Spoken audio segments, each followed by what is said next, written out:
Hi, I'm Liz Hirsch-Naftali, and welcome to the Capital Coffee Connection podcast. And today I have the pleasure of virtually having a coffee with Mayor Karen Bass, Mayor of Los Angeles. Mayor Bass is formerly a U.S. Congresswoman from Los Angeles. And while she is a politician, we're not here to talk about politics and policy. We are here to really talk about the heart and the humanity, something that I think all of us believe might be missing a little bit in our political world, and something that would be really important for all of us to embrace. I will start by saying, welcome, Mayor Bass. Thank you for joining me. Thank you very much. And just as a way of introduction, you're a woman of quite a few firsts. So you are the first woman mayor of Los Angeles, first female leader. Yes. And you also were the first African American and the first woman in U.S. history to serve as a speaker of the state legislative body when you were the California State Assembly's 67th speaker. I think that one of the ways that we really like to talk about our leaders is what they have done and having been a first, and what it means to be a first and obviously not to be a last. Absolutely. That's for sure. So, as a way of saying thank you for coming, I would love for you to start by just telling us a little bit about what it means to be a mayor, what it means to be the mayor of Los Angeles, and what makes Los Angeles special. Absolutely. Well, let me just start with what makes Los Angeles special. And Liz, thank you so much for including me in your podcast. I love our city because it's like living in the middle of the entire world. Everybody is Right. here. The breadth and the diversity of Los Angeles. I mean, where is it that you could go surfing and skiing in the same day, in our Right. region? I'm born and raised here, and Los Angeles has given me a lot, and I'm just incredibly honored and humbled to be able to give back to the city by leading the city at this particular time. And can you talk a little bit about, like, what it means to be the mayor? Because being a mayor is, like, nonpartisan. Everybody, it doesn't Right. matter which side, what group, you are the mayor for everybody, which is a beautiful thought, but it's also could be challenging, I assume. Well, actually, after, let's see, 18 years of being in a partisan environment, I really enjoy being in an environment where party affiliation doesn't matter. Now, I do have to say that we're an overwhelmingly Democratic Right. city, and our city council is, all Democrats, but Democrats on the spectrum. That doesn't mean that everybody feels the same way. But being a mayor means the buck stops with you. So you tend to be charged with responsibility for everything. But when it gets to the weather and traffic and all of those things, I'm honored to have the responsibility. But different from being a legislator, where you are responsible for passing legislation, and in Congress, that means you have to get 217 people to agree with you. Or if you're in the state legislature, it's more like 40 or 50 people to agree with you. That's a lot more labor intensive in a different kind of way. Being a mayor, the rubber hits the road right here. So there are problems that you can solve right on the spot. And I really enjoy that, Liz, because for so many years I was working on the 30,000-foot level. Well, this is the one You're in foot the level. weeds. So if it's an issue, Yeah. absolutely. If it's an issue of when our freeway caught fire and the freeway was going to be shut down for what we thought was months, that was immediately a crisis. Or when LA was potentially going to face a hurricane, something that no Angelino born and raised here even knows what Right. that is Right. is like. We don't experience rain in the summer. We rarely experience rain at all. And so the challenge of immediately having to go into action and response is exhilarating, intimidating, and rewarding all at the same time. That's a nice way to put it. Yeah. So you were born in LA, you were raised in LA. Could you and I know you went to Hamilton High School. Could you talk a little bit about what it was like growing up with your parents and your family, and LA, what it meant to you growing up there? Because obviously LA has changed, but for people like yourself, and I was born and raised in LA, it had a very special place in my heart for when I was young and growing up in the city. Well, absolutely. I was extremely fortunate to have two amazing, very stable parents, very stable family. I'm the only girl with three brothers, and so that certainly prepared me for politics. It prepared me for leadership. Mhm. But during the years that I was growing up was a year of years of incredible change. I mean, post civil rights movement, the city, the country, the world was in turmoil, and all of that to me was very exciting, and I couldn't wait to grow up so I could be a part of a movement for change. And that has been at the center of my life since I was a child. So I grew up wanting to do nothing other than what I'm doing today. Now, I never thought about being a politician. I never thought about running for office. But what I was consumed by was my desire to change the community, to change the country for the better. Right, and I understand that your father and you watched, some TV together and watched a lot about civil rights and politics, and that was an inspiration. Can you talk a little bit about that? My mother was very unusual because she was born in Los Angeles, and African Americans really didn't come to LA in large numbers until after World War II and what is known as the Great Migration. So my father was a part of the Great Migration, Mm, escaping the South, escaping the violence, segregation, and racism of the South. He came from Texas after World War II, and I grew up sitting next to him either in front of the TV or on the radio because we didn't have 24-hour news during that time. But he got me interested and addicted to watching the news compulsively, something that I continue to do today. And that opened my eyes to what was going on in the South. And he explained to me, as somebody who escaped violence, he explained to me what living in the South was like, what the movements were like, and why people were doing sit mm. ins, and what Martin Luther King was really trying to accomplish.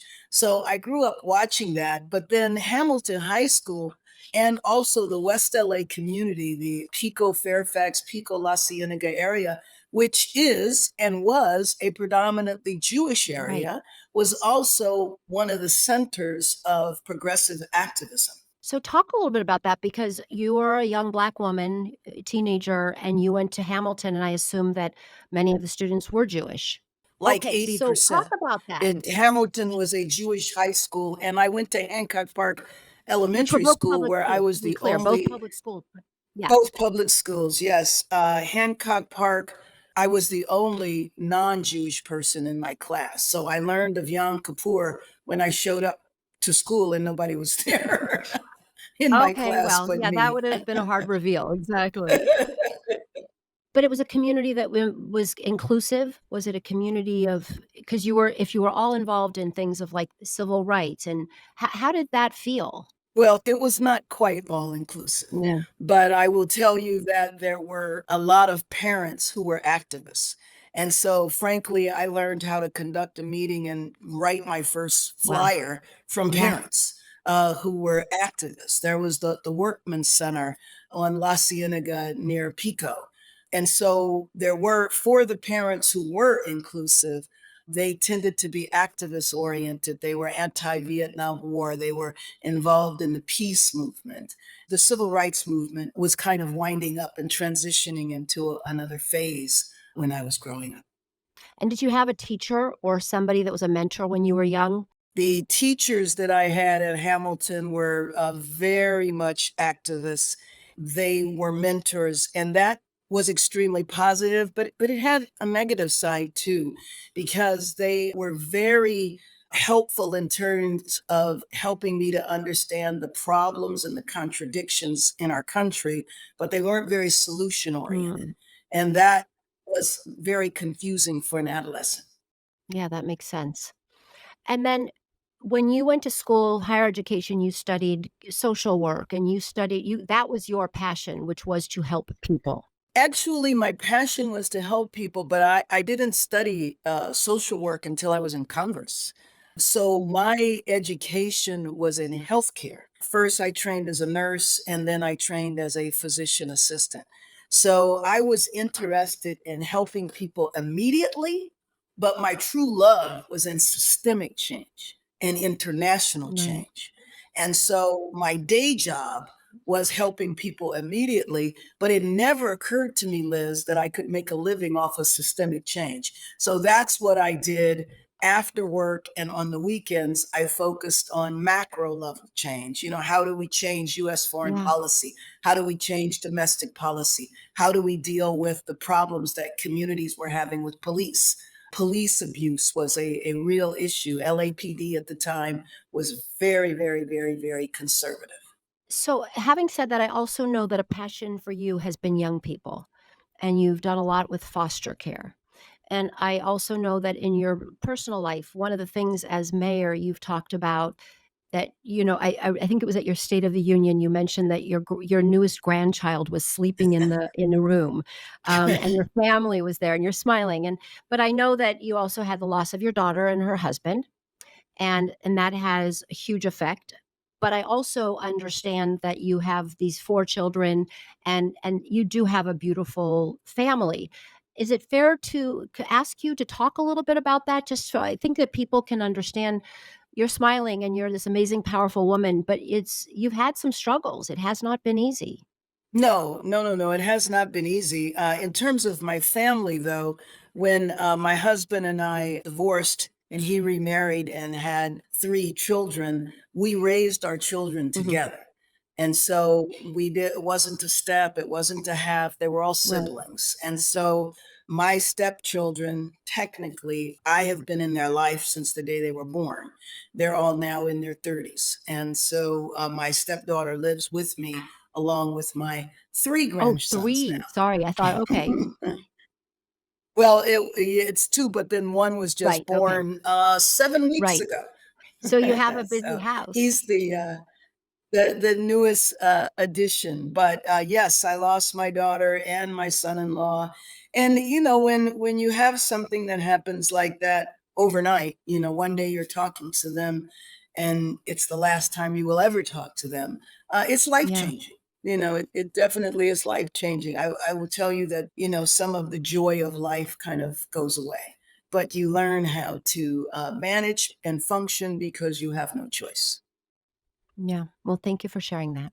I think, I unfortunately know too many people who've lost children, and there's a strength in hearing other people's stories. One of the traditions, if you will, is if you're a parent who's lost a child and you know of somebody who's lost a child, you typically reach out to Yeah. them and say you're now a member of a club you never wanted to be a part of. Yeah. So there is a, you know, emotional connection that you make with other parents, and I will do that if there's somebody that I know. I reach out to them. Yeah. Well, thank you for sharing that. Can you talk about the foster children and why that was important for you and that has been important? Because how do we take care of young people? When I was growing up, my mother took care of everybody's kids. I mean, she did. She just did that. There were always kids in the house. So I think I grew up really with a belief that as an adult, you're responsible for children, not necessarily your own biological children, but you're responsible for children. And so, what happened with me specifically on that issue, though, in 1990, I was a full time faculty member at USC Medical School. In the African American community, there was a crisis connected to crack cocaine and gang violence. And I left my teaching job to go to the epicenter of that crisis and to start an organization to try to figure out how we shift public policy away from punishing individuals who have problems, Yeah. but actually work on their health. Because addiction to me is a health issue. Unfortunately, during that time, that was not the way society viewed it. And so the African American community was punished. And when that punishment happened, for example, the incarceration rate for African American women increased 800%. When you incarcerate a woman, then the children fall between the cracks. And that led to a massive increase in the foster care system. And Mhm. that's what got me involved. I actually didn't know anything about foster care. The other thing that was unique to the crack cocaine epidemic was it was the first time women became addicted equal to men. So drug treatment programs were not set up for men. Jails and prisons were not set up for men. And so I started working on foster care advocacy. And at the time, grandmothers, a lot were saddled with their grandchildren, sometimes on a moment's notice. But society punished the grandmothers because they said that the reason why their kids were addicted was because of something they did wrong. So if you were a grandmother, you were given no financial support to take Yes. care of your grandchildren. But as a society, we paid strangers to take care of children. But a 70-year-old grandmother, it was viewed like, well, that's your obligation. And True. so we organized the grandmothers and we fought for the grandmothers to have resources. Now that's passe. I mean, people today would think that making a statement like that was crazy, but that was the common belief at the time. It is no longer the common Yeah. belief. Now, grandparents, aunts, and uncles are encouraged to take the children and they are supported financially as well as with social service resources, something that was non existent 30 years ago. Yeah, so you basically went from helping people in the community with the injustice and the drugs and putting together the coalition, and then you understood that then what was missing and what was really devastating was the children, and they needed to be taken care of. And so basically, the reason why I bring this up and sort of to centralize the thought is like you're just somebody that sees a problem and you go and you try to fix it and you work with Right. others to fix it. You don't say I alone will fix it, but you work No. with others and you understand like how do we make a long-term change while we at the same time fix things in the short term, which I think is a really sign of a person not just a good leader, but a good person who understands that you have to have both lanes and you have to work hard in both of them at the same time. Exactly. I think I'm better though working on the policy level because I have a difficulty with boundaries, especially when it comes to children. So, Yeah. for example, yesterday we had about 15 former foster youth, young adults here in the city, and they were shadowing members of the city council. Mm. And then the board of supervisors hosted them for breakfast. And the young person who was shadowing me, she told me of challenges in her life, and I'm immediately wanting to solve them. And it's better that I stay at the 30,000-foot level because I just feel an incredible responsibility. Right. However, I will say hearing that story, 2 things come into my mind. One, that she could spend the day with the mayor, an African American woman who is knows her whys, her whos, her hows, and just to have that experience and to be heard by you, I think is hugely important because I also look at you being the first woman mayor, the second African American mayor of Los Angeles, and that many children in America in Los Angeles can look and say, "Hey, you know what? I can be that." Yes. I like to say that when I was a little girl, I didn't know a woman could be the vice president or the president, Right. but now young people and little kids and little girls and boys can look up and see what possibilities there are, and so I think that's an important for us to always keep in mind. Oh, I mean, I remember when I when I was growing up, I'm a swimmer. I love to swim, and I wanted to be a lifeguard, and girls were not allowed to be lifeguards then. So, it's that, I mean, so many barriers have been lifted, but because the barriers have been lifted, it doesn't mean that you don't encounter obstacles or resistance Yeah, or, a lot of challenges along the way. yeah. Okay, so I'm now that you said about being a swimmer and talking a little bit more about some of your likes and activities, I'm going to ask you some rapid questions. They're pretty easy, but feel free to answer them however, one word or a sentence or however you'd wish. The first one's easy, I think. What is your favorite sound? Favorite sound? Oh, I don't know. A violin. Okay, that's a good one. Your favorite color? Blue. Favorite smell? Hmm. Good food. Yeah, yeah. Okay, on that one, so if you had to pick a meal that was your favorite meal, what would that be? Oh, yeah, you already know. I know, but I haven't revealed it to everyone here. I love Salmon. it. Salmon is my favorite. Salmon, kale, spinach, those are my favorite foods. I'm a And healthy eater, I always have been. I'm assuming your mom made that food back when you were young as well? Yes, she did, and she, because she was a diabetic, she always had us my whole life, we always, ate healthy. Yeah. And I know you like to ride bikes, but I know being a mayor prevents you from having a lot of freedom to just ride around LA. Do you still get to ride bikes, and what other exercise do you do? Do you still swim? I do swim, I do ride bikes, but I ride on the beach. I don't ride through LA traffic. I just have company with me now. Yeah, you don't get to But ride alone, and I and I'm used to riding by myself. I like to ride and swim alone. but as mayor, you don't always have that anymore. They allow me my space, so it's Great. okay. Good, good. And when you're biking, do you have a music list, a playlist that you listen to? No, I don't listen to music actually. Mm, I don't listen to music. I listen to the sounds all around me. wow. Okay, that's nice. I know that you don't have a lot of time, but if you had a household chore, what would be your favorite household chore to be doing? I like to wash dishes as I think when I'm washing Mhm. dishes. What if you were to, like, say, what is Karen Bass's superpower? What would you say that is? I don't know. I mean, I think, my mother raised us and said that being nice is very easy. And I find it very easy. I don't understand when people are not kind. I just really don't. It's so easy just to be pleasant. And you I know the way you said it, like, it's not a superpower, it should just be innate, but I think in some cases, being a leader that is nice is perhaps your Well, I superpower. think the other thing is being inclusive and not being ego driven. Yeah, So to me, the power comes from having other people with you, not doing it alone. You know, when I was in the state legislature and I wanted to do foster care legislation, I did a lot of bills. I didn't put my name on them. I gave them to other legislators.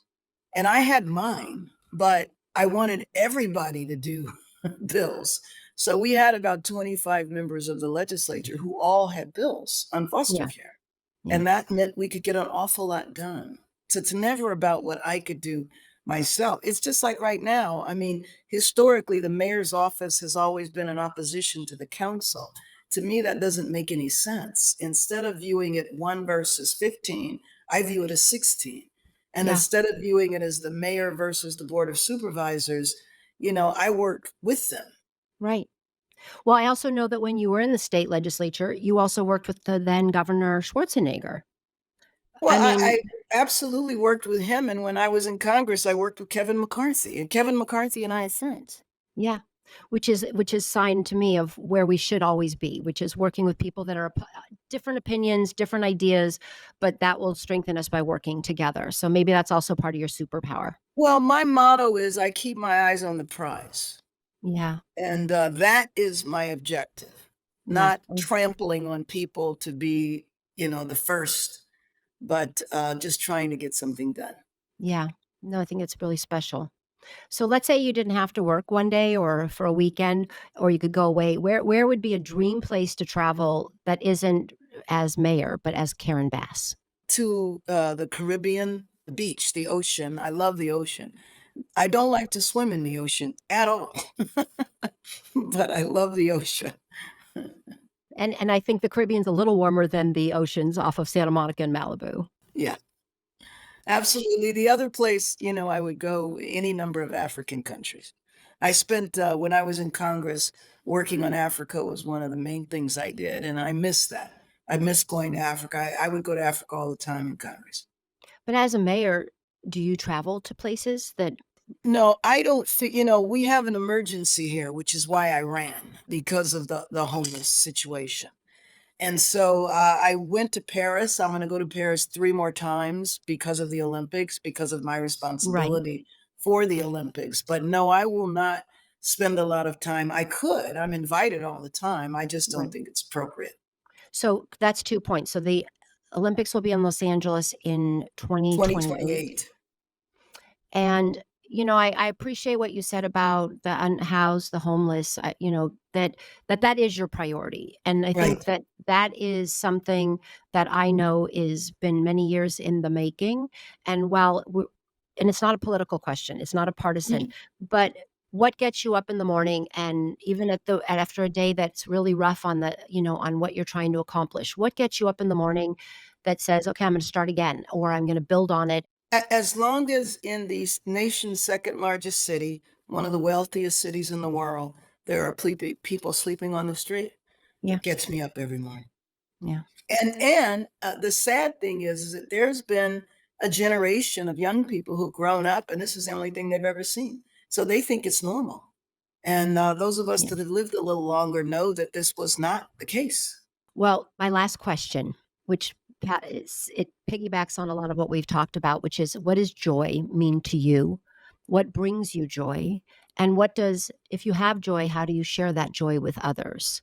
It could be personal and politically, but the idea of joy. On the same subject, it is absolutely a joyful experience to me to be in the street with my team when they are going to tents and telling people, let's go. But when I've done that, what I say to people is that you deserve better than this. You deserve better than this. You do not have to live like this. Right. And the tears that come to their eyes when they tell me, I thought I was going to die like this. I never thought I would be able to get off the street. That brings me incredible joy. And then children and young people always bring me joy. Yeah. And do you feel how do you share your joy? Is that through your work? Is that through just talking with young people and just being with people in your community? Yeah, I mean, I'll give you a very specific example. The two women that are in charge of the work to get people off the streets, I met them and started working with them when they were 14 years old. They were two of our original youth members of the youth arm of Community Coalition, and they're running the work now, and they are both in their mid 40s. Wow. Yeah. Well, first, I want to say thank you. And I think about like the fact that you get up every day with a lot of really incredible challenges. You are the mayor of one of the biggest cities in America, one of the greatest economies in America. And at the end, most of what you've talked about is the people, the children, the people that you share each day with and that you work with. And I think that just sort of says who you are, which is that you really look at this as about changing lives, which is what you've done your whole Yes. life. But you have taken on a huge challenge, which is to be the mayor of Los Angeles. And you've looked at it as like really trying to make many, many people's lives one by one and collectively better. And I just say thank you because that's inspiring and means a lot to hear from you. And thank you for what you do. Well, you are welcome, but it is also very much what you do. So thank you for what you do. Thank you. Hi, it's Liz. Please join me every Tuesday for coffee to talk about heart and humanity with our elected leaders. Ciao.